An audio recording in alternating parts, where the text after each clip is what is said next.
तो चलो बात करते हैं एक न्यू सीरीज के बारे में जो बेस्ड एक बहुत ही फेमस गेम के ऊपर जो 2013 में रिलीज हुई थी। इसका नाम तो आपने सुना ही होगा, the last of us. Story same ही है, बस टाइमलाइन थोड़ा चेंज कर दिया गया है। बोले तो गेम में अपने को 2033 का टाइमलाइन दिखाया गया है, जिसे सीरीज में चेंज करके 2023 कर दिया गया है। बाकी सब सेम ही है। खैर, तो सब पे बात करेंगे इस सीरीज की स्टोरी और डिटेल के बारे में, पर फिलहाल सीधे आते हैं वीडियो पे। So let start and welcome to series verse.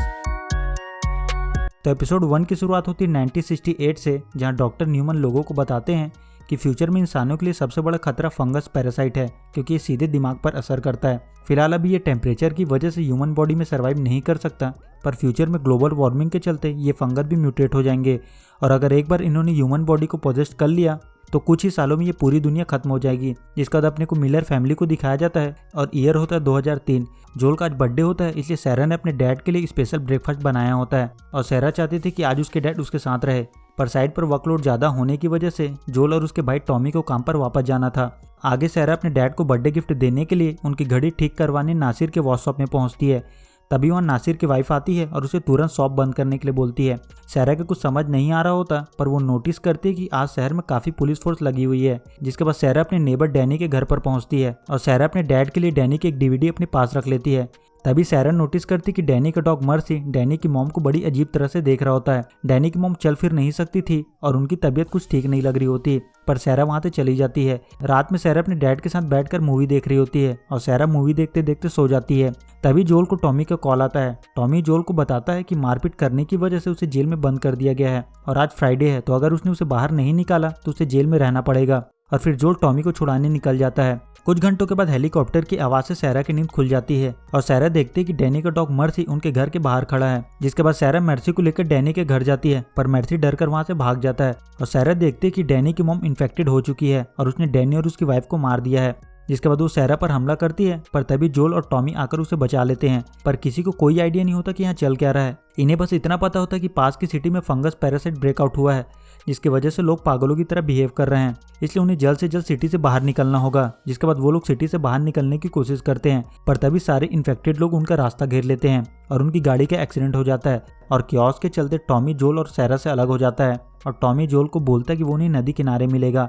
जिसको सैरा और जोल वहां से निकलने की कोशिश करते हैं, पर तभी एक सोल्जर उन्हें पकड़ लेता है। सोल्जर को ऊपर से ऑर्डर मिला था कि लोगों को देखते ही गोली मार दो। जोल सोल्जर को समझाने की कोशिश करता है कि वो लोग इन्फेक्टेड नहीं हैं, पर सोल्जर उनकी बात नहीं सुनता और उन पर फायरिंग कर देता है, जिसमें सैरा बहुत बुरी तरह से घायल हो जाती है। तभी वहाँ टॉमी आता है और सोल्जर को मार देता है। जोल सैरा को बचाने की कोशिश करता है, पर सैरा की मौत हो जाती है। जिसका बाद अपने को 20 साल बाद का सीन दिखाया जाता है, बोले तो 2023। यहाँ पर अपने को क्वारंटाइन सेंटर को दिखाया जाता है, जिसे फेडरा नाम की एक मिलिट्री ऑर्गेनाइजेशन चला रही होती है, और जोल अपनी गर्लफ्रेंड टेस के साथ फेडरा के लिए इन्फेक्टेड लोगों की बॉडी को ठिकाने लगाने का काम करता है। सैरा के मरने के बाद जोल के अंदर के इमोशन पूरी तरह से खत्म हो चुके हैं, और वो पैसों के लिए कुछ भी कर सकता है। खैर, तो आगे जोल एक सोल्जर से मिलता है, और इसका नाम होता है ली। जोल ने ली को ट्रक अरेंज करने के लिए बोला था, जिसे ली ने अरेंज कर लिया था, पर एक प्रॉब्लम थी कि उसमें बैटरी नहीं है, और बिना बैटरी के वो नहीं चल सकती। जोल ने रॉबर्ट नाम के एक बंदे से बैटरी का जुगाड़ कर लिया था, पर रॉबर्ट ने उस बैटरी की डील किसी और से कर ली थी। जिसके बाद अपने को दिखाया जाता है कि रॉबर्ट ने टेस को किडनैप कर उससे मारपीट की थी, और इस बात से रॉबर्ट काफी डरा हुआ था। अगर जोल को इस बारे में पता चल गया कि उसके लोगों ने उसे धोखा देकर टेस के साथ मारपीट की है, तो वो उन सबको मार डालेगा। पर टेस रॉबर्ट को समझाने की कोशिश करती है कि वो उसे छोड़ दे और वो जोल से बात करेगी, और वैसे भी उसके पास दूसरा ऑप्शन नहीं है। पर तभी फायरफ्लाई के लोग वहां हमला कर देते हैं, और टेस फेडरा के सामने जाकर सरेंडर कर देती है। जिसका बाद अपने को मर्लिन को दिखाया जाता है, जो कि फायरफ्लाई ग्रुप की लीडर होती है, और इनका मकसद होता है फेडरा से लड़ना और पूरी दुनिया में फिर से शांति स्थापित करना।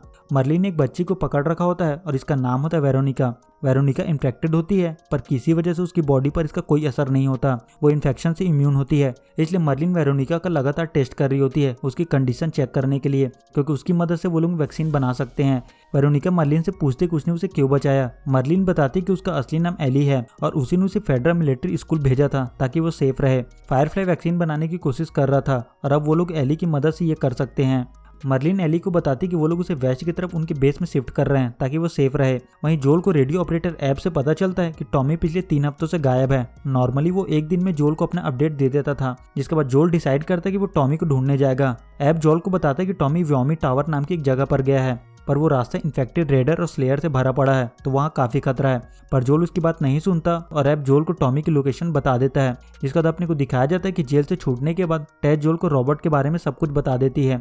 जोल को इस बात से काफी गुस्सा आता है, पर टेस उसे किसी तरह समझा लेती है कि अपने लिए भी बैटरी ज्यादा इंपॉर्टेंट है, बिना उसके वो लोग टॉमी को नहीं ढूंढ सकते। जिसके बाद जोल और टेस रॉबर्ट के नए कस्टमर से बैटरी को चोरी करने का प्लान बनाते हैं, पर इस बार इन्हें ये काम शांतिपूर्वक करना होगा, मार धाड़ से काम नहीं चलेगा। जिसके बाद टेस रॉबर्ट की लोकेशन का पता लगाती है और फिर वो दोनों एक बिल्डिंग में पहुंचते हैं, पर उनके पहुंचने से पहले फायरफ्लाई के लोगों ने रॉबर्ट और उसके बंदों को ठिकाने लगा दिया था, क्योंकि रॉबर्ट के पास कोई बैटरी वगैरह नहीं थी, वो बस लोगों का काट रहा था। तभी एली जोल पर हमला कर देती है, पर जोल उस पर गन पॉइंट करता है। तभी मर्लिन और किम वहां आते हैं, और मर्लिन और जोल एक दूसरे को पहले से जानते थे, उसके भाई टॉमी की वजह से। जिसके बाद मर्लिन जोल के साथ एक डील करती है कि वो एली को वेस्ट की तरफ सही सलामत स्टेट हाउस में पहुंचा दे और बदले में वो उसे ट्रक और सारी हथियार देगी, और जोल मर्लिन की बात मान जाता है। जिसके बाद जोल और टेस एली को लेकर अपने घर पहुंचते हैं, और फिर जोल और टेस एली को बाहर निकालने की प्लानिंग करते हैं। इनका प्लान होता है कि वो लोग पहले एली को फ्रैंक के टाउन में ले जाएंगे और फिर वहां से आगे की प्लानिंग करेंगे। तभी एली को पता चलता है कि ये लोग रेडियो का यूज सीक्रेट मैसेज भेजने के लिए करते हैं। जब रेडियो पर 60s का गाना बजता है मतलब नो मैसेज, 70s का गाने का मतलब न्यू स्टॉक, और 80s के गाने का मतलब होता है किसी बाहरी प्रॉब्लम या फिर गड़बड़ी की निशानी। जिसके बाद रात में टेस और जोल एली को लेकर निकलते हैं, पर ली उन्हें पकड़ लेता है और फिर ली उन तीनों का इन्फेक्शन चेक करता है, पर एली उस पर हमला कर देती है, और एली की इस हरकत की वजह से ली उस पर गन पॉइंट करता है। ये सीन देखकर जोल को उसकी पुरानी मेमोरी याद आ जाती है और जोल ली पर हमला करके उसे मार देता है। तभी टेस की नजर वायरस स्कैनर पर पड़ती है और उन्हें पता चलता है कि एली इन्फेक्टेड है, और एली उन्हें बताती है कि उसे 3 हफ्तों पहले इन्फेक्शन हुआ था, पर किसी वजह से वो इन्फेक्शन से पूरी तरह से इम्यून है। जिसके बाद वो लोग वहां से निकल जाते हैं। जिसके बाद अपने को फ्लैशबैक में जकार्ता इंडोनेशिया को दिखाया जाता है, और ईयर होता है 2003। 2 ऑफिसर एक डॉक्टर के पास पहुंचते हैं और इनका नाम होता है डॉक्टर रत्ना, जो एक मैकोलॉजी की प्रोफेसर होती है। रत्ना को एक कॉर्डिसिस वायरस का सैंपल दिखाया जाता है, और इसे देखने के बाद डॉक्टर का दिमाग घूम जाता है, क्योंकि इसे एक इंसान की बॉडी से निकाला गया था, जबकि इंसान की बॉडी में इनका सर्वाइव करना इम्पॉसिबल है। जिसके बाद उसे उस इन्फेक्टेड ह्यूमन की बॉडी को दिखाया जाता है। डॉक्टर जब उस बॉडी को चेक करती है तो डॉक्टर को उसमें जिंदा कॉर्डिसेस मिलते हैं, जिसे देखकर वो काफी डर जाती है।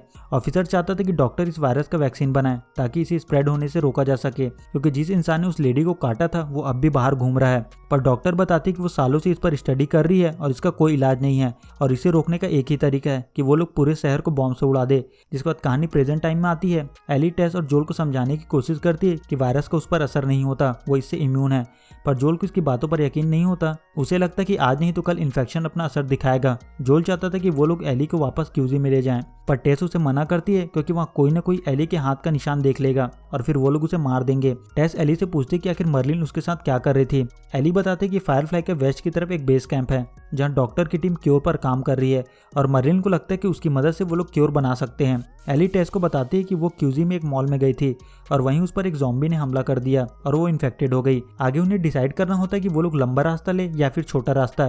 टेस एली को बताती है कि कॉर्डिसेस फंगस जमीन के अंदर भी उगते हैं, इसलिए इसकी लड़े आसपास के सारे इलाकों में फैल गई है। इन्फेक्टेड के साथ कनेक्ट होते ही वो आसपास की सारी जानकारी इन्फेक्टेड को दे देती है, यानी 1 किलोमीटर दूर से अगर किसी ह्यूमन ने फंगस पर पैर रख दिया तो इन्फेक्टेड को उनका पता चल जाएगा। तो ना चाहते हुए भी उन्हें म्यूजियम वाला छोटा रास्ता लेना होगा। जिसके बाद वो लोग म्यूजियम में पहुंचते हैं और वहाँ एक ह्यूमन की बॉडी पड़ी होती है जिसे अभी किसी ने मारा होता है, और जोल उन्हें शांत रहने के लिए बोलता है। जिसके बाद वो लोग छिप छिप आकर आगे बढ़ते हैं। तभी 2 क्लिकर्स उन पर हमला कर देते हैं, पर जोल उन दोनों को पेल देता है। पर इस पूरी लड़ाई में वो क्लिकर एली को काट लेता है, पर इसका उस पर कोई असर नहीं होता। जिसके बाद वो लोग स्टेट हाउस पहुंचते हैं, पर वहां सबकी मौत हो चुकी थी। छानबीन से पता चलता है कि उनमें से एक बंदा इन्फेक्टेड था, तो पॉसिबल है कि इन्फेक्शन के फैलने के डर से उन्होंने खुद को मार दिया होगा। जो भी हो, इनकी मिशन की वाट लग चुकी है। इसके बाद जोल टेस को वापस क्यूजी चलने के लिए बोलता है, पर टेस एली को किसी भी हाल में बेस कैंप तक ले जाना चाहती थी। इसके बाद वो मैप ढूंढती है, तभी इन्हें पता चलता है कि टेस भी इन्फेक्टेड हो चुकी है। टेस जोल को बोलती है कि उसे एली को बिल्क और फ्रैंक के पास ले जाना होगा। तभी एक इन्फेक्टेड उन पर हमला करता है और जोल उसे मार देता है, पर उसका कनेक्शन जमीन में पड़े फंगस से हो जाता है और आसपास के सारे इन्फेक्टेड को इनकी लोकेशन पता चल जाती है। थोड़ी देर बाद इन्फेक्टेड ज़ॉम्बी का झुंड इन पर हमला कर देता है। इसके बाद जोल एली को लेकर वहां से निकल जाता है और टेस उन्हें रोकने के लिए पूरी बिल्डिंग को उड़ा देती है और एपिसोड 2 यहाँ से खत्म हो जाता है। तो इसी के साथ इस वीडियो में इतना ही। सो आई होप वीडियो आपको पसंद आया होगा। तो वीडियो को यहीं रैप अप करते हैं। सी यू इन नेक्स्ट वीडियो। तब तक के लिए गुड बाय।